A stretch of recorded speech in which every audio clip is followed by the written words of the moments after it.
వాస్తు పూజ ఎలా చేయాలో తెలుసుకుందాం. ముందుగా ఇంటి స్థలంలో అర్ధకోణం గీయాలి. ఇంకా ఈశ్వరుడికి కృత అక్షతలు అంటే పెరుగు, నెయ్యి అక్షతలతో కలిపి తృప్తిపరచాలి. వాస్తు పురుషుడికి ఇష్టమైన దేవతలు ఇంద్రుడు, అగ్నిహోత్రుడు, జయంతుడు, వర్షాది దేవతలను పూజించాలి. దక్షిణ దిక్కుకు యమధర్మరాజు అధిపతి. యమధర్మరాజుకు నైవేద్యం పెట్టి పూజించాలి.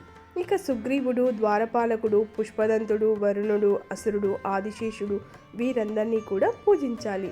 సుగ్రీవుడు అంటే రామాయణంలో ఉన్నతను కాదు.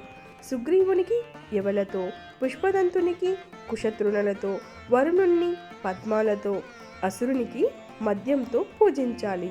అలానే అర్ధపదం పైన గుంటలో అన్నం వార్చిన గంజిని రోగదేవతలకు పోస్తే వాళ్ళు సంతృప్తి చెంది ఇంట్లో ఉన్న వాళ్ళకి రోగాలు రాకుండా చూసుకుంటారు. ఆరోగ్యమే మహాభాగ్యం కదా.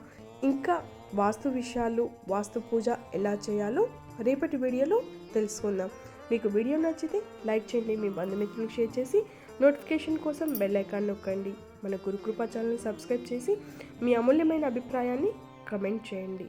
శ్రీమాత్రే నమః.